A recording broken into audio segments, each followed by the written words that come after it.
میرے متر کا نام وسیم ہے اور ہم بچپن سے ہی بہت اچھے دوست ہیں اور ہماری ہر ایک بات ایک دوسرے سے شیئر کرتے ہیں۔ ہم جب کالج میں آئے تھے تب اس کی سگائی ہو گئی تھی۔ وہ اس کی منگیتر سے جس کا نام ریشما تھا اس سے بہت پیار کرتا تھا اور وہ دونوں رات بھر موبائل پر بات کرتے۔ ایک دن کی بات ہے، اس نے مجھے بتایا کہ وہ اس کی منگیتر سے رات کو بات کر رہا تھا۔ وسیم نے اس کی منگیتر کو ملنے کے لیے بولا تو اس کی منگیتر بدلی ہوئی آواز سے بولی، تو زیادہ مت بول ورنہ تیرے کو وہیں دفن کر دوں گی۔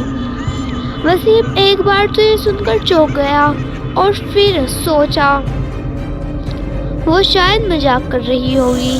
پھر وسیم بھی اس کو مذاق میں بولا، کیا کر لے گی تو میرا، دیکھتے ہیں۔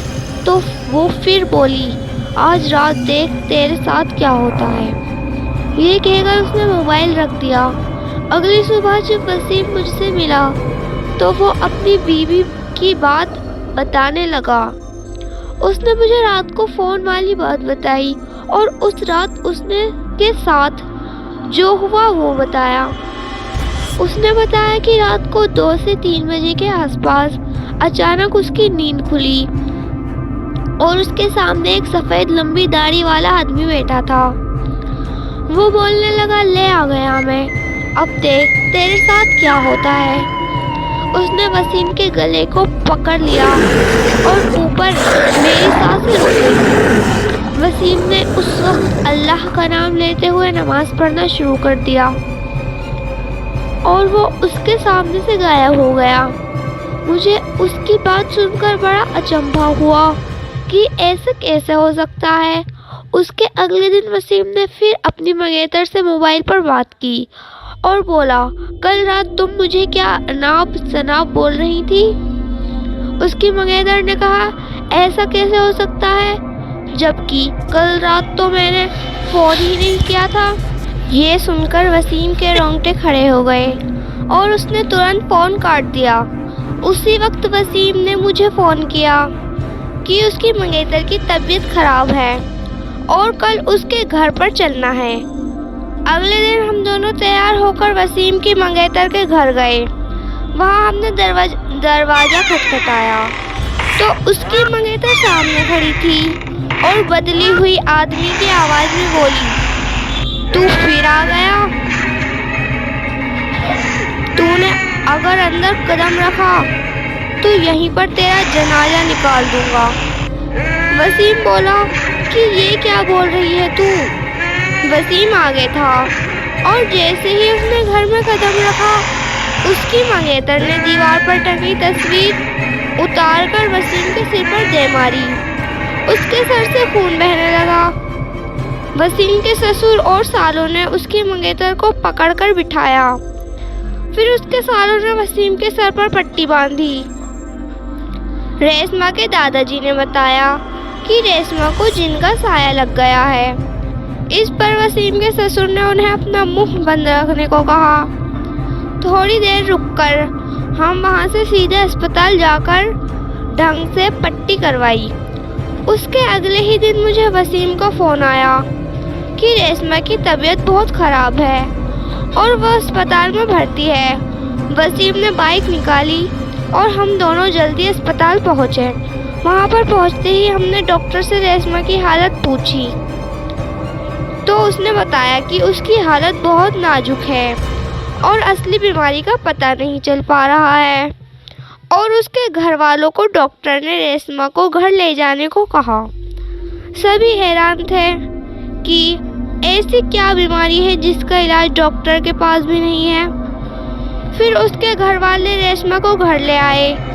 ریشما نے وسیم کو بلایا اور کہا کہ اب میں زیادہ دن زندہ نہیں رہ پاؤں گی اور تم اچھی لڑکی سے شادی کر لینا۔ یہ سن کر وسیم کی آنکھوں میں آنسو آ گئے اور بولنے لگا کہ میں تمہیں مرنے نہیں دوں گا۔ پھر ریشما کے دادا جی نے پاس ہی کے پیر بابا کے پاس لے جانے کو کہا۔ ہم اس کو پیر بابا کے پاس لے گئے اور پیر بابا نے بتایا کہ اس کو ایک برے جن نے جکڑ لیا ہے جس کی وجہ سے وہ اس کے شریر کو نقصان پہنچا رہا ہے۔ اب بہت دیر ہو گئی ہے۔ پیر بابا نے بتایا کہ اس کا ایک ہی علاج ہے، یہاں سے 80 کیمی دور ایک درگاہ ہے، وہاں اس کا علاج ہو سکتا ہے۔ اور بابا نے بتایا کہ اس کے ساتھ وہی انسان جائے گا جسے وہ سب سے زیادہ چاہتی ہے۔ وسیم نے کہا کہ میں چلا جاؤں گا، مجھے بائک بھی چلانی آتی ہے۔ رات کے 3 بجے وسیم اور ریشما دونوں بائک پر نکل پڑے۔ کچھ دور جانے کے بعد اچانک وسیم کی بائک بند ہو گئی۔ وسیم بائک سے اتر کر ریشما سے بولا، لگتا ہے بائک کا تیل ختم ہو گیا ہے۔ ریشما نیچے منہ کر کے چپ تھی۔ وسیم دوبارہ بولا، ریشما چپ کیوں ہو؟ کچھ تو بولو۔ ریشما نے اپنا منہ اوپر کیا تو اس کا چہرہ بدل چکا تھا، اس کے اندر جن آ گیا تھا۔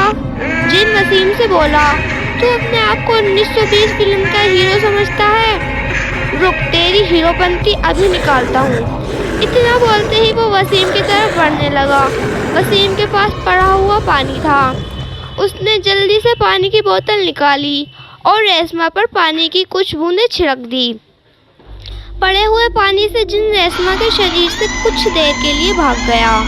وسیم جلدی سے بائک اسٹارٹ کی اور ریشما کو اپنے آپ سے باندھ کر چلنے لگا۔ تھوڑی دور جانے پر وسیم کو پیر بابا نظر آ گئے۔ وسیم جلدی سے بائک سے اترا اور ریشما کو اپنی گودی میں اٹھانے کی کوشش کرنے لگا۔ ریشما اتنی زیادہ بھاری ہو گئی تھی جیسے کوئی بھاری سا پتھر۔ وسیم کو کچھ سمجھ نہیں آ رہا تھا، ریشما اتنی بھاری کیسے ہو گئی؟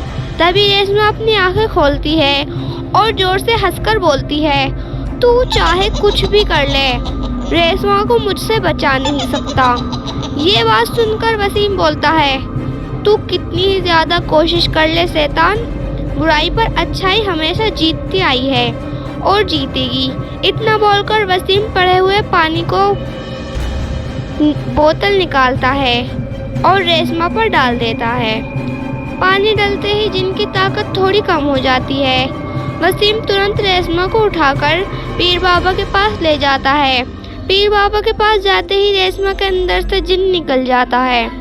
یہ سب دیکھ کر وسیم پیر بابا سے بولتا ہے، بابا اسے زندہ مت چھوڑنا۔ پیر بابا وسیم کی بات سن کر بولتے ہیں، بیٹا وسیم، اس جن نے تجھے اور تیری بیوی کو بہت ستایا ہے، اسے مارنے کا حق تجھے ہی ہے۔ میں تجھے تھوڑی دیر کے لیے شکتی دے دیتا ہوں۔ اتنا بول کر پیر بابا وسیم کو شکتی دے دیتے ہیں۔ وسیم کے اندر اب بہت زیادہ طاقت آ جاتی ہے۔ وسیم جن سے بولتا ہے، تو نے مجھے 1920 مووی کا ہیرو بننے کو منع کیا تھا نا، اب دیکھ میں تجھے 1920 تو کیا 1920 ریٹرن ویرانہ راج اور ہر بالی ووڈ کے ہیرو کی طرح تجھے پٹک پٹک کر نرک میں بھیجتا ہوں۔ اتنا بولتے ہی وسیم جن کو پکڑ کر اٹھا کر پیٹنا شروع کر دیتا ہے اور کچھ ہی دیر میں جن مر جاتا ہے۔ وسیم اور ریشما بہت خوش ہوتے ہیں اور پیر بابا کا شکریہ ادا کر کے واپس اپنے گھر آ جاتے ہیں۔